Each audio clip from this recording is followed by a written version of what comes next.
Buenas tardes, estamos en Elite Radiovisión, estamos en Justicia para Todos, un programa patrocinado por Isviles Abogados y que pueden seguir ustedes a través del 100.8 de la FM, así como a través de nuestros canales habituales de Facebook, YouTube y Twitch. Estamos en un programa destinado sobre todo a desgranar en parte las cuestiones relacionadas con la justicia y ver cómo podemos llevar a cabo pues una mejora de ella. Y para ello hoy tenemos a un invitado especial que bueno pues tiene un trato especial con los ciudadanos además. Tenemos aquí a la persona que de alguna manera tiene un contacto directo con los jurados. Tenemos a don Luis Revilla Pérez. Buenas tardes. Buenas tardes. Muchas gracias por estar aquí con nosotros. No es la primera vez que estás aquí, pero, no, pero igual que si fuera la primera, pues encantado de que estés aquí. Por supuesto que sí, con las mismas ganas y la misma ilusión. Para comentar temas del jurado, que es un año especial, además. Sí. Es un año especial. Sí. Y también tenemos, nos acompaña como contertulia Auxiadora Guillén, es compañera de Isviles Abogados y de Elite Legal. ¿Qué tal? Buenas tardes. Buenas tardes. ¿Qué tal? Pues el jurado, vamos a hablar de él. Bueno. ¿Vas a dar tu opinión o no? Si me dejáis, a mí me da miedo. Bueno, a ver, habrá personas que la compartan y habrá personas que no la compartan, pero bueno, eso ya es cuestión de gustos y de realidades, ¿no? Porque también los números dicen otra cosa y de eso vamos a hablar. Este año, Luis, comenzamos, se cumplen 25 años que se puso en funcionamiento la ley del jurado. Sí. ¿Qué conclusiones o qué experiencias extraes tú, que has estado, o llevas 20 años, sí. 20 años llevando jurados en la Audiencia Provincial de Sevilla? ¿Qué experiencias y qué conclusiones? Aunque sea un poco genérica la pregunta, pero... Sí, bueno, decía el tango que 20 años no es nada, pues 25 es casi nada, sobre todo en España, un sitio donde no ha habido mucha tradición juradista, donde hay opiniones para todos los gustos, que son todas muy respetables. Pero yo me quedo con una idea. Yo creo en los ciudadanos, creo que asumen la labor que se les encomienda con una responsabilidad tremenda, con un sentido común del que a veces carecemos los que hemos estudiado Derecho. Entonces yo no puedo más que ser favorable a esta institución, aunque solo sea por eso. Sí. Aunque solo sea por eso, aunque no es poco, realmente estamos hablando de algo que constitucionalmente está previsto y que por tanto hay que cumplirlo, no tenemos más remedio. Claro, ¿no? que sí. Es una cuestión que está ahí y que de una manera o de otra se pueden elegir otros sistemas, pero este es el que tenemos en nuestro país. Sí. Y afortunadamente pues funciona, pero tiene algunas cuestiones que hay que mejorar, ¿no? Sí, muchas. La verdad que habría que hacer una ley prácticamente nueva si tuviéramos tiempo y ganas, y habría que cambiar muchas cosas porque realmente es muy compleja la tramitación. Es muy laboriosa, bueno, lenta relativamente, pero sí, se podrían mejorar cosas y podría ser más ágil todavía y probablemente limitar el ámbito de aplicación, pero bueno, ya hablamos cuando quieras de esas cosas. Sí, lo iremos hablando durante este programa. Decir que en la Audiencia Provincial de Sevilla se han celebrado 350 juicios desde que se comenzó. Sí. Es un buen número de Sí, jurados, ¿no? Aproximadamente ese número, 350, quizá ya unos pocos más. Y sí, es un ritmo alto en proporción al resto o en comparación con el resto de las provincias andaluzas, sin duda la provincia que más jurados tiene. Y bueno, más o menos se está respondiendo con cierta celeridad, a pesar de que la gente hable de tardanza y tal. Nosotros procuramos que el juicio se celebre desde que entra en la audiencia hasta que estemos sentados en estrados, no más de 2 meses y medio, 3. Es verdad que con la pandemia se ha retrasado, pero estamos ahora a revienta caldera recuperando tiempo y enlazando unos con otros para intentar ponernos al día. O sea, de forma que los que entren en el mes que viene, como muy tarde y debido a que la ley impide los 2 primeros meses del año que viene celebrar, por motivos legales, no de funcionamiento nuestro, pero yo creo que los que entren en diciembre estarán celebrándose en abril aproximadamente. Y de esos 350 juicios por jurado, la proporción de absoluciones y condenas, ¿cuál ha sido? Es elevadísima. La verdad que entre los que se conforman en trámite previo y los declarados culpables anda por encima del 90%. Absoluciones yo creo que no llegan al 10%. De hecho, hace varios años que no hay una absolución total. Estamos hablando de que en total a lo mejor 30 personas han sido, 30 juicios han sido absueltos, ¿no? Sí. O sea, quiere decir Sí. que el nivel de eficiencia cuando se llega a un juicio por jurado es elevado, ¿no? Claro, es que es cierto que es muy laboriosa la instrucción y cuando llega a la fase de juicio oral, es decir, al enjuiciamiento que le corresponde al tribunal del jurado, pues normalmente están las cosas muy atadas. Es diferente la tramitación, la instrucción y se trata de asegurar más o de atar más cabos en detrimento de la labor que os corresponde a los abogados después, claro. Oh, sí. ¿Tú qué piensas del tribunal del jurado? Bueno, Directo pues y al grano. estuvimos comentando antes, ¿no?, que mi posición respecto del jurado es bastante crítica. No tengo tanta confianza como Luis en las personas que forman el jurado, en los ciudadanos de a pie, porque sobre todo en causas muy importantes y muy mediáticas, en causas que han llevado muchos años en los medios de comunicación, que todos nos hemos formado una opinión al respecto, cualquiera, los letrados, los no letrados, todos nos hemos formado una opinión. Pero cuando esas personas forman el jurado, yo pienso que ya van mediatizadas, que ya llevan una idea preconcebida sobre ese caso, porque lo han estado viendo constantemente, diariamente, en todos los medios de comunicación.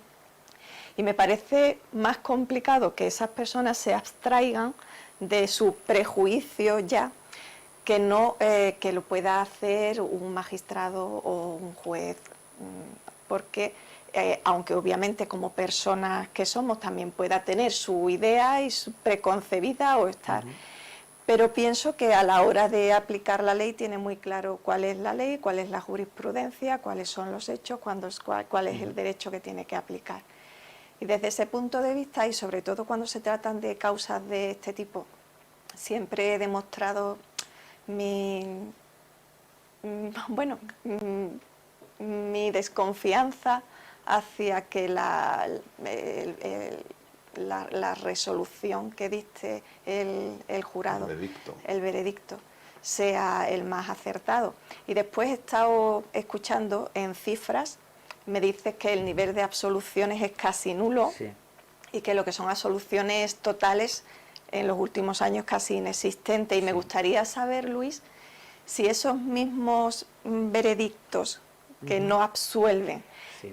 si las sentencias las hubiera puesto un juez o una sala, la proporción de absoluciones hubiera sido y de condenas hubiera sido la misma o a lo mejor hubiera sido distinta. Pues es que la intervención de la compañera y amiga desde hace un montón de años, pues hay muchas cosas que tocar. Primero, en cuanto a la posibilidad de contaminación previa o de prejuicio del jurado, entramos en el tema de los juicios paralelos, que lógicamente tienen su riesgo, pero hay básicamente dos garantías que evitan o reducen considerablemente ese riesgo.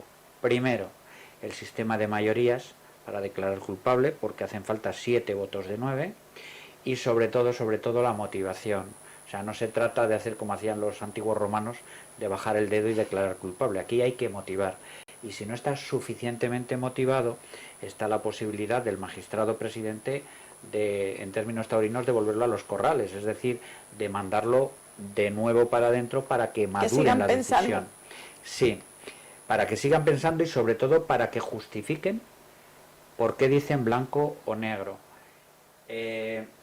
También, y en tercer lugar, podríamos decir que es un jurado de hechos. En nuestro país, el jurado decide si, después de pasar por delante de ellos todas las pruebas, consideran probados unos hechos.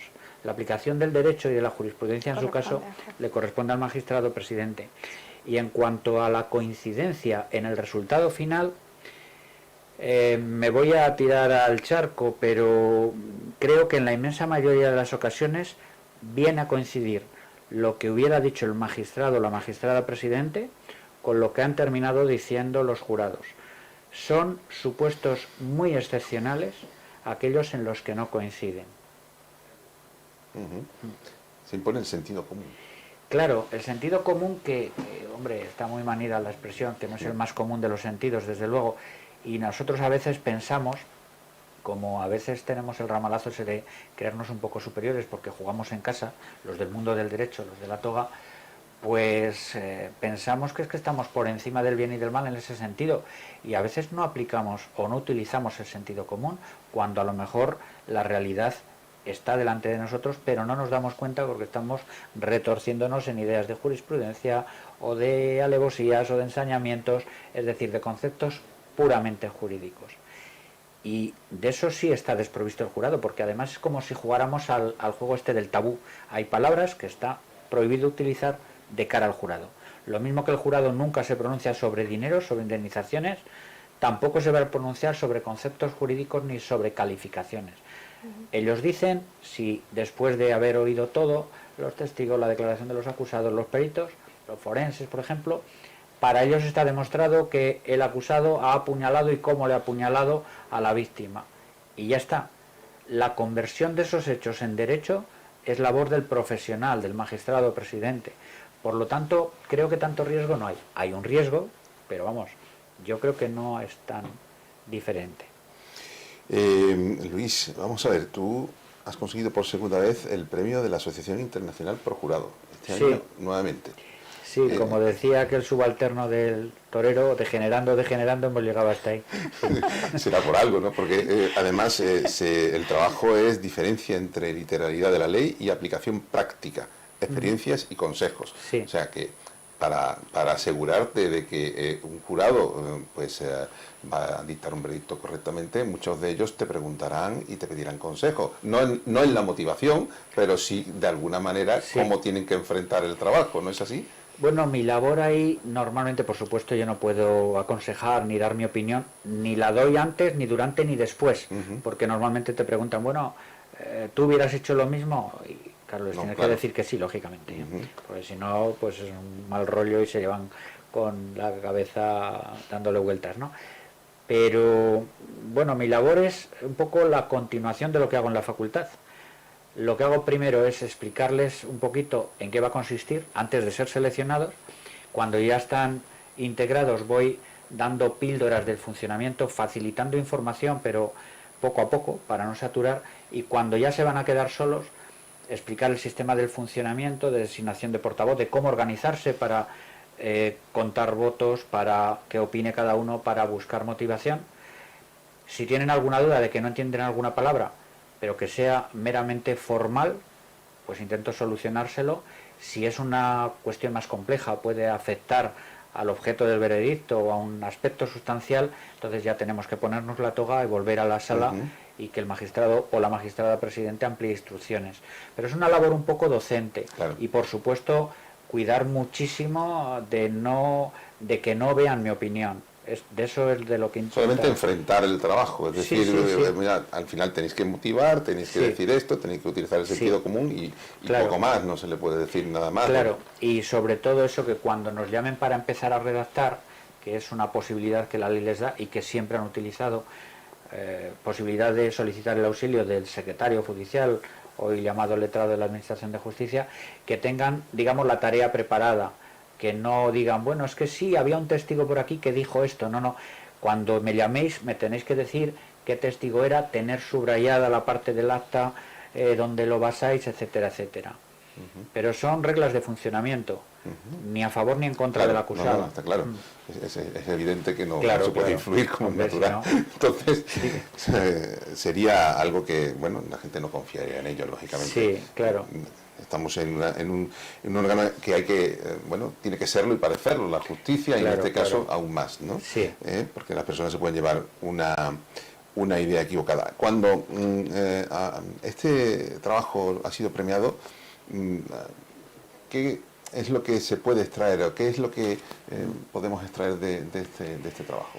Pues mira, el origen de ese trabajo, porque no estaba pensado presentarlo a ningún concurso, fue una charla, una conferencia que hicimos durante el confinamiento con el Colegio de Abogados de Sevilla. Me dijeron, oye, ¿por qué no hablas un poco y tal? Y se me ocurrieron una serie de consejos precisamente para interpretar la literalidad de la ley y aplicarla a la práctica, porque a veces hay mucha diferencia, porque es lógico, porque también el sentido común hay que utilizarlo ahí. Y entonces empecé a escribir, vi que daba de sí, y hasta el punto de que estoy pensando ahora, voy a hacer la tesis y seguramente planteé desde el punto de vista de los consejos, digamos, a quienes intervienen como parte, fiscales y abogados, y después hacer un capítulo dedicado a los ciudadanos, para más o menos enseñarles a afrontar la situación, incluso desde el punto de vista del impacto psicológico que les supone recibir la primera carta dándoles la enhorabuena de haber sido agraciados por el sorteo, ¿no? Nosotros no tenemos esa enhorabuena, estamos exentos por ser letrados. Porque sois letrados en ejercicio activo. El día que os jubiléis podéis serlo. Lo que pasa es que os van a quitar. Os recusarán seguro. Seguro. Sí. Hombre, tampoco nosotros tenemos prejuicios, ¿no?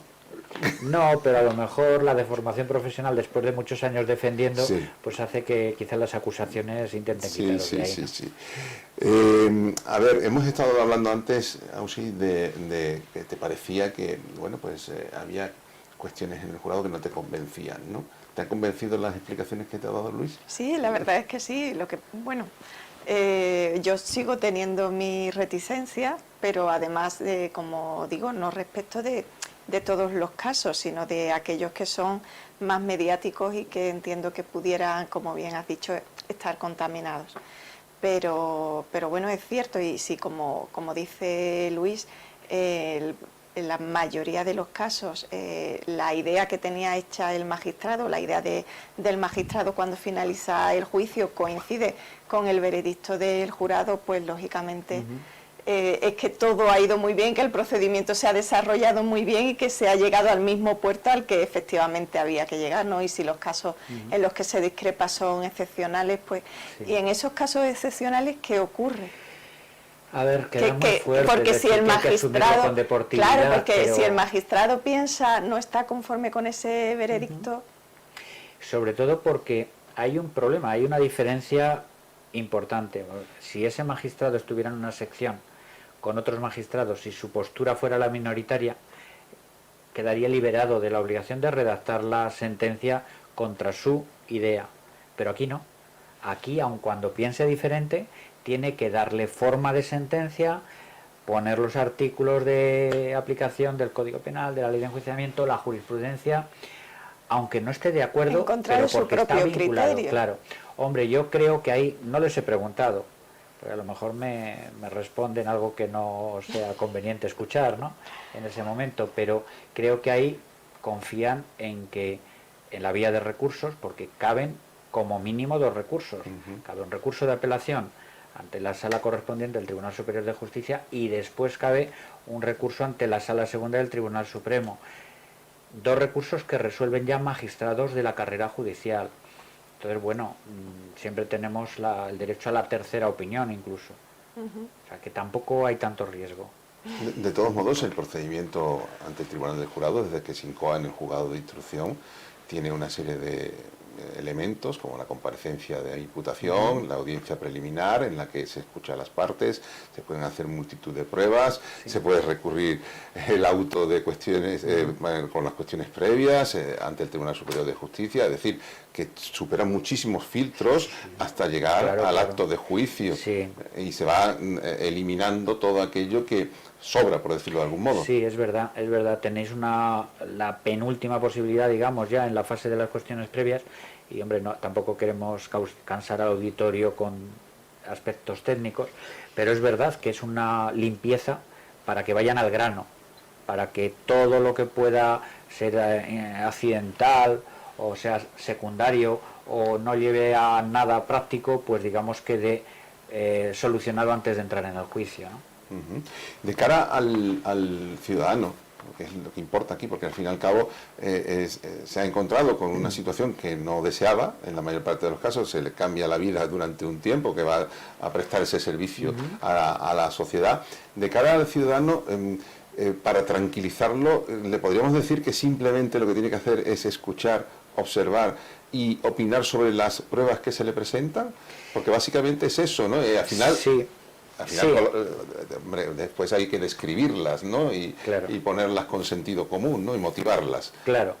Yo siempre les digo, bueno, las primeras palabras, que son de bienvenida, les digo que van a tener una experiencia muy intensa, que no van a olvidar, y normalmente, adelantándome a los acontecimientos, normalmente cuando se van acaban diciendo, bueno, pues estaba más preocupado, pensaba que esto es verdad que es muy difícil, es verdad que tienen momentos malos, sobre todo tienen un bajón cuando se quedan por primera vez solos y empiezan a deliberar, ahí les entra un bajón, y el bajón vuelve cuando ya han leído el acta de votación, comúnmente conocido como veredicto, pero es verdad que la experiencia no suele ser negativa, es más, hay muy pocos que hacen uso de la posible excusa de no repetir en 4 años. Tenemos algunos que han sido jurados hasta 3 veces y podían haberse excusado, era una excusa obligatoria para nosotros y no han querido excusarse.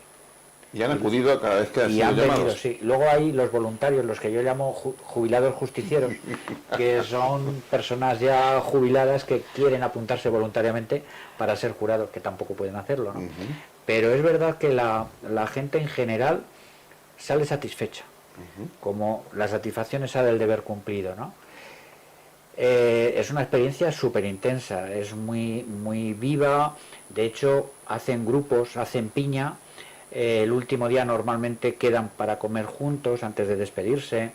Me consta que hay determinados jurados que se han tirado bastante tiempo y que periódicamente se reúnen en la zona del Guadalquivir a comer paella cada varios meses, en grupos de WhatsApp. Les une. Sí, yo creo que es un poco el síndrome de Estocolmo, pero bueno, es verdad que sí, es muy intenso, sí. Y por otra parte, nosotros los letrados tenemos que acostumbrarnos a trabajar de otra manera, ¿no? Es verdad, aquí hay que hablar con... Siempre habláis con respeto, pero con más respeto y sobre todo de manera muy llana. Hay que mirar fijamente al jurado porque se informa al jurado, no se le informa al magistrado presidente. No hay que ser excesivamente pesados porque pueden coger manía, no se pueden utilizar mucha retórica, muchas frases ininteligibles, y es bueno, aparte de entonar y de que además aquí hay personas que por supuesto tienen experiencia en eso, pero es bueno que no ser aburrido, hay que hablar alto, hay que preguntar directo a los medios de prueba, no ser, como digo, muy pesado, y sobre todo en la fase del informe no está mal pedir permiso para deambular por los estrados. Es cierto que hay magistrados presidentes a los que les sienta fatal esa petición y dicen que no, pero hay otros que no tienen inconveniente, y es bueno que sigan con atención lo que esté contando el abogado. Ya digo que tampoco tienen que agotar al jurado, porque el jurado normalmente está muchos días allí y lo que les queda cuando acaban los informes. O sea que bueno, hay que cambiar el chip, desde luego, y sería necesario que todo abogado pasara por una mini clase sobre cómo actuar delante de un tribunal del jurado. A colación de lo que tú acabas de decir del deambular por el estrado, que es algo que no se nos permite en un juicio profesional, te preguntaría, porque también hay una confusión en muchas ocasiones para los ciudadanos en general, las diferencias entre un jurado español y un jurado norteamericano, que es el que vemos habitualmente. Claro, no tiene nada que ver. La verdad que no tiene nada que ver. Detrás nuestra están saliendo imágenes de diversas películas de jurados, pero que no tiene nada que ver. No tiene nada que ver. Yo desde luego me quedo con el nuestro. Sí, por muchos motivos. ¿Diferencias? ¿Cuál es? Hombre, la intervención. Yo, por ejemplo, creo que un jurado de carácter mixto en el que intervengan juristas con no juristas no tiene sentido. Para eso lo dejamos en manos de los juristas y fuera, porque con que hubiera uno de los 9 que conociera el derecho, ya ese es el que va a llevar la voz cantante y va a llevarse al huerto a todos los demás. Entonces, aparte del complejo de inferioridad que crearía a los, digamos, de la calle, a los del pueblo normal y corriente, ¿no? Yo me quedo con este. Lo que pasa es que es verdad que hay muchas cosas que tocar en la ley orgánica. Pero bueno, dentro de lo malo, entre comillas, no está tan mal. Y el sistema de garantías, repito, efectivamente lo son. Son garantías reales que bueno, que más o menos hacen que funcione con justicia. Tú comentaste recientemente que, precisamente lo estás comentando aquí, que la regulación es defectuosa, que habría que cambiarla. pero sobre todo también establecer un ámbito de actuación respecto de los delitos de homicidios y sus formas, ¿no? Sí. ¿En qué consistiría ese cambio? Pues es que ahora mismo el ámbito de aplicación, es decir, el tipo de delitos de los que conoce el Tribunal del Jurado es amplísimo y algunos muy complejos. Estoy pensando que uno de los que han entrado recientemente son 11 acusados, algunos de carácter político, con delitos de malversación de caudales públicos. Eso, explicarle, claro, cuando hay a lo mejor una falsedad por medio, una falsedad documental, explicárselo a un jurado es muy complicado. Yo creo que, ya que queremos tener jurado, porque además la Constitución lo dice, sería suficiente con limitarlo al ámbito de homicidios y asesinatos consumados, que viene a ser aproximadamente las 2/3 partes de los asuntos que tenemos. Ya meter otro tipo de delitos más complejos, conductas más complejas, yo creo que eso es muy dificultoso para el jurado, es muy difícil. Que la resolución de esos asuntos además están llenos de sensibilidad, ¿no? Porque los temas de homicidios y asesinatos, y además probablemente sea, en muchos casos haya ese juicio mediático paralelo, ¿no? Claro. Pero con esas garantías que estabas diciendo, pues se solventa esa situación, ¿no? Sí, bueno, aquí además, aparte de esas garantías, se me ha olvidado deciros que hay un aislamiento. Es verdad que pueden mirar cuando reciben la citación y tal, pueden bichear en internet y ver un poco. Siempre les decimos que bueno, que lo que dice la prensa pues no es necesariamente exacto, y que ellos van a tener más datos que la propia prensa, porque van a ver la parte de las actuaciones que van a poder ver. Es importante porque muchas veces la prensa secciona o disecciona, mejor dicho, las cosas y se trasladan de una manera diferente, ¿no? Y luego tenemos una fase en la que quedan absolutamente aislados. Aislados significa que no disponen de teléfono móvil, ni de tablet, ni de ordenador, ni de teléfono, ni de televisión en la habitación del hotel donde están custodiados por la Policía Nacional. Es decir, en la fase en que empieza la deliberación ya quedan incomunicados hasta que toman la decisión. Es una garantía más. Aparte de que siempre lo que yo les aconsejo es que cada vez que cortamos, que se olviden de nosotros, se olviden del asunto y mañana más. Y que no hablen con la familia, porque la familia opina muy fácilmente. Bueno, pues todos sabemos de fútbol, todos somos los mejores entrenadores, todos somos los mejores médicos y todos somos los mejores jueces. Y claro, para decidir primero tienen que tener los conocimientos que ellos van a tener gracias al contacto directo con los medios de prueba, que eso probablemente la prensa que lean no la haya tenido. No, probablemente no, porque es una información pues parcial, ¿no? Leerse todas las actuaciones para sacar algo en prensa, pues al final es complicado, ¿no? O a lo mejor declaraciones que el abogado de una de las partes o de la otra le haya podido interesar, que pongan, ¿no? Que publiquen, no sé.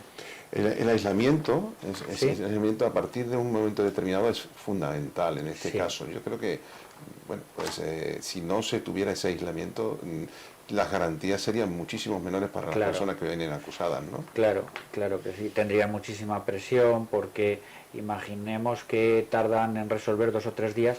Si pudieran ir a casa, seguro que en casa, en la familia, les preguntarían, y como habrían visto la cara de los acusados, diría, pues tiene cara de ser culpable.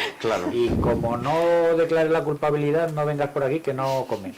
En fin, yo creo que perderían absolutamente la imparcialidad, y entonces en vez de ser un jurado de 9, sería un jurado de 90, 9 titulares y toda la familia. Toda la familia, en sentido amplio, ¿no? Es cierto, ¿no? Aún sí, ¿no piensas que si no hubiera ese aislamiento sería mucho más difícil? Te vamos convenciendo del jurado, porque yo soy también juradista convencido. Sí, pues lo sé. Lo discutimos muchas veces y realmente pues me parece que es una institución que bien instrumentada es correcto, pero ¿crees que ese aislamiento da lugar a eso precisamente, a que bueno, haya más garantías? Sí, estoy convencida. De hecho, a mí la parte que más me gusta de las películas americanas es esa, como la de 12 hombres sin piedad, cuando están metidos en la sala y empiezan la discusión y cómo empiezan a convencerse unos a otros, a influenciarse unos y otros. Esa es la parte más interesante, cómo discurre cada uno, como cada uno llega a un fin, o a un razonamiento, a una conclusión diferente, ¿no? Y como al final tienen que ponerse todos Sí. de acuerdo. Es muy curioso porque hay una figura en la que no nos fijamos y es la del portavoz definitivo. Es el que dirige los debates dentro de la deliberación y siempre les aconsejo que sea una persona ordenada, pero que tenga carácter y que tenga ciertas dotes de mando, porque para evitar que sea un galinero y que hablen todos a la vez, o que hable el de al lado con el de al lado y no se enteren los demás de los argumentos, entonces que vaya concediendo la palabra por orden geográfico, por orden alfabético, por ejemplo, y que el último que opine sea el portavoz. Pero es una función en la que nunca repara nadie y es importantísimo para que fluya el trabajo del jurado, porque es que si no puede ser un diálogo de besugos. Pueden estar debatiendo una cuestión accesoria que a lo mejor ni siquiera les están preguntando. Y pueden perder una tarde entera en tonterías, ¿no? Inútilmente. Y además, Sí. esa persona tiene que ganarse el respeto de los demás para que los demás Claro. efectivamente asuman que esta persona es la que organiza, Claro. la que dirige y un poco Claro. la que lleva. Lo votan entre todos. Ujú. O sea que bueno, más o menos siempre ven un perfil de alguien que puede reunir esas características, ¿no? Luis, y en alguna ocasión, no hablando de lo que opinan las familias, sino de algún modo te ha llegado noticia de que algún jurado se haya sentido incomodado por una parte? No, mira, no se Incomodado, ha quiere conocido, decir coaccionado, amenazado. no se ha conocido ningún caso ni de amenazas ni de coacciones a ningún jurado, como los títulos de las películas estas. Eso iba a decir Es yo, eso verdad, es sí, otra bueno, película. huevo, Ya, sí, pero bueno. sí. Pues no se Déjeme ha conocido el preguntarlo. caso. Pensad que han intervenido 9 titulares más 2 suplentes, 11.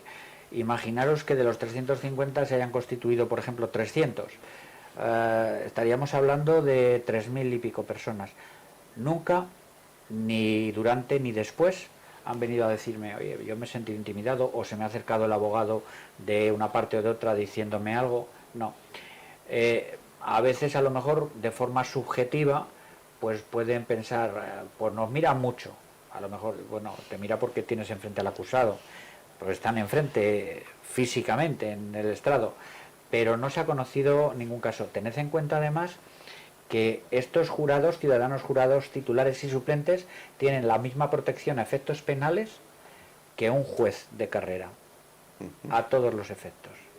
Con lo cual, no es cuestión de que Sí. nadie se acerque a Efectivamente. hacer algo que no debe, Sí. lógicamente. Es verdad. Solo tuvimos, voy a contar una anécdota, porque ha pasado mucho tiempo y tuvimos una situación una vez en la que estaban comiendo y de repente se levantó uno corriendo y claro, la policía estaba acompañando, salieron detrás de él a ver si es que le pasaba algo y tal, y detrás salieron los demás del jurado a la calle.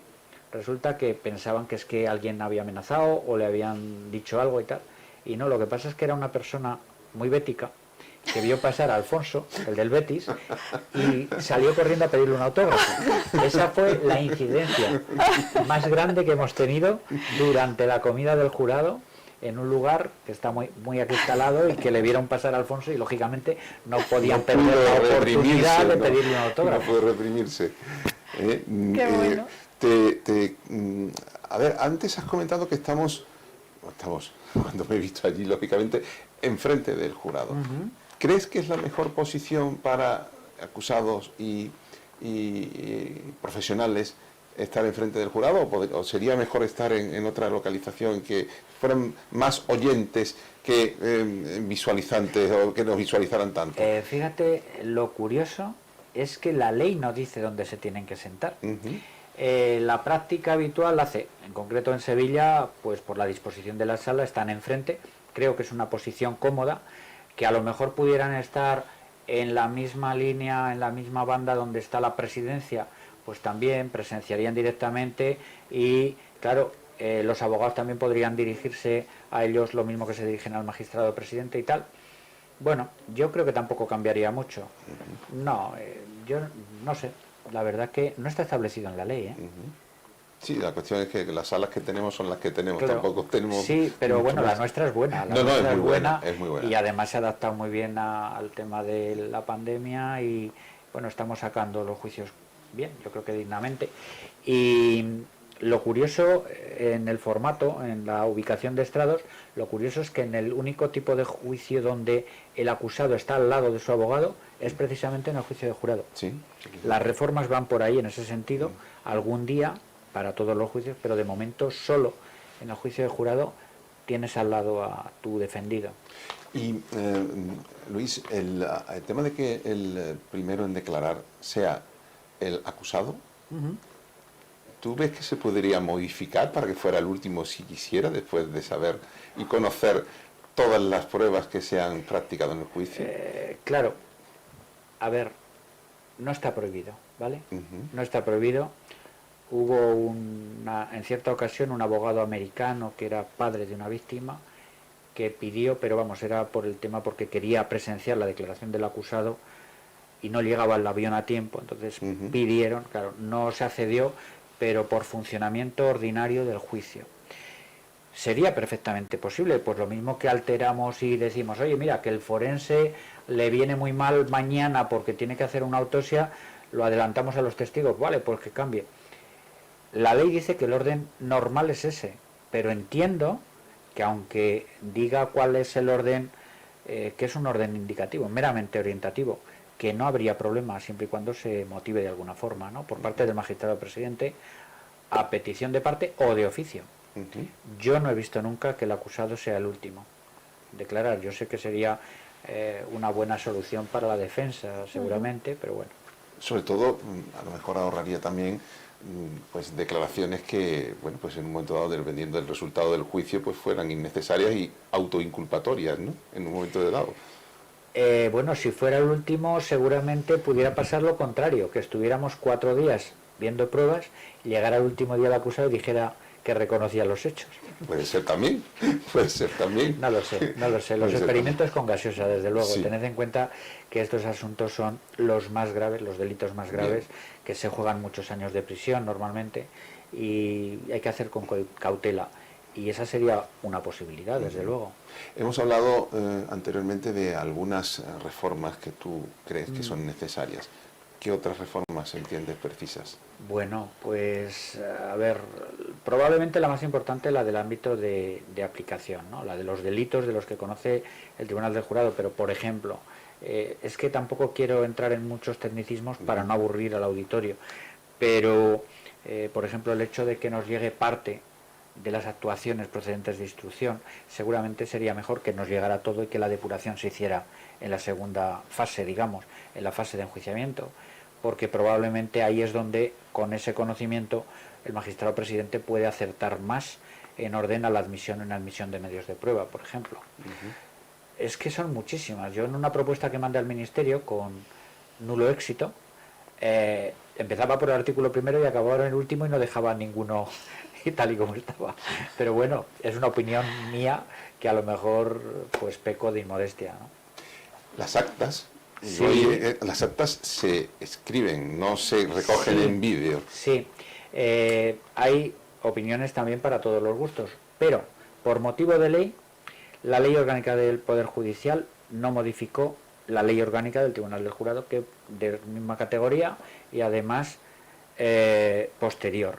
No se ha tocado el aspecto de la documentación.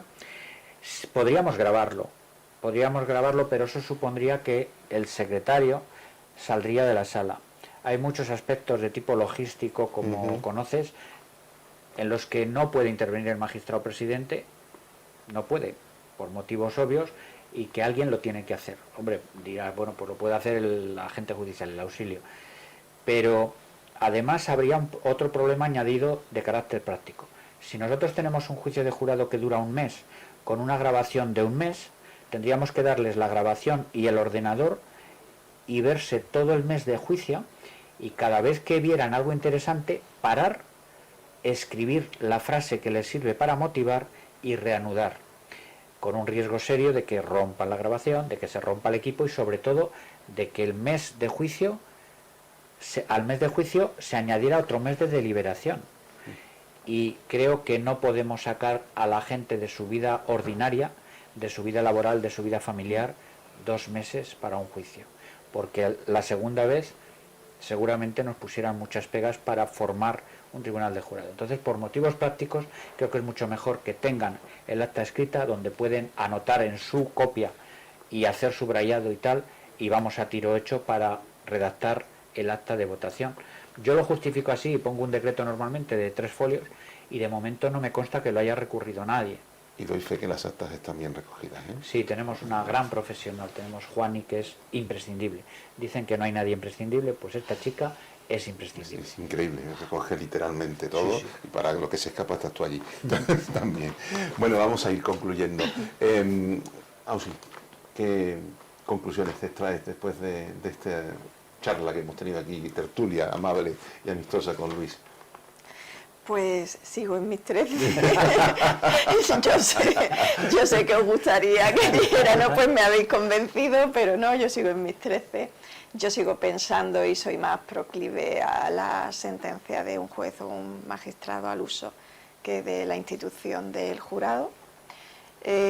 Obviamente pienso, como dice Luis, comparado con el jurado americano, me parece muchísimo más seguro y muchísimo más depurado el nuestro y el procedimiento que se sigue aquí. Los americanos son muy peliculeros para todo, incluso para eso.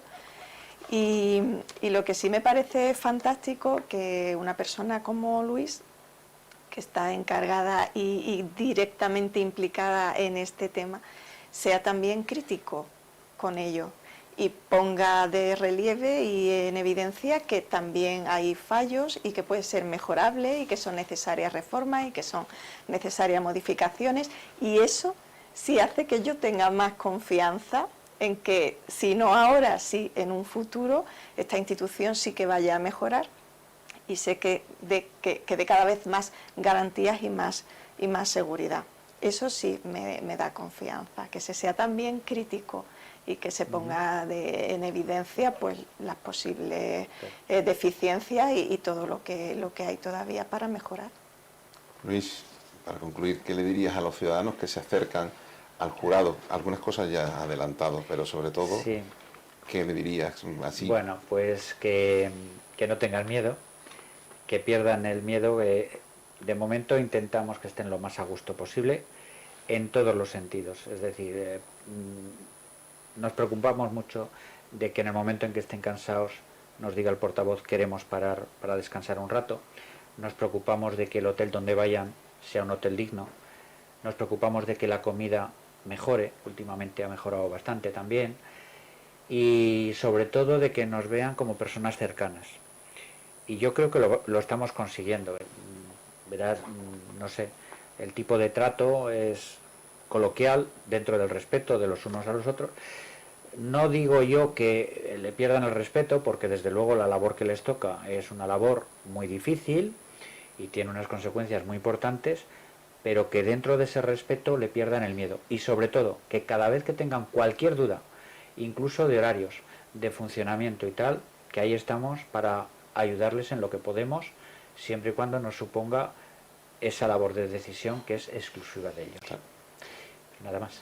Muy bien, pues muchísimas gracias, Luis, por haber estado aquí con nosotros en ITV Radiovisión, acercando el jurado un poco más al ciudadano, que es importante difundir precisamente que es una institución a la cual no hay que tenerle miedo, sino todo lo contrario, es un deber ciudadano y tenemos que cumplir con él, nosotros como profesionales y los ciudadanos como jurados en este caso que tienen esa misión. Y bueno, pues agradecerte eso, que estés aquí, que nos hayas aportado tantas cosas y que creo que también no solo se lo hayas aportado a los ciudadanos, sino a los profesionales, que aprendemos todos mucho de ti cada vez que vienes aquí y cada vez que estamos contigo en algún juicio. Muchísimas gracias a vosotros. Pues sí, buenas tardes, muchas gracias por haber estado aquí con nosotros y sobre todo por hacer este contrapunto de el crítico a la institución del jurado. Muchas que siempre gracias. es necesario que exista ese contrapunto. Gracias a vosotros. Bueno, pues nos despedimos de este programa. Este programa es Justicia para Todos, de Élite Radiovisión. Programa que pueden seguir a través del 100.8 de la FM y nuestros canales de YouTube y Facebook, así como de Twitch. Y es un programa que está patrocinado por Isbilex Abogados. que bueno, pues trata de la justicia y de cómo acercársela a todos, precisamente. Nos despedimos hasta la próxima ocasión. Buenas tardes.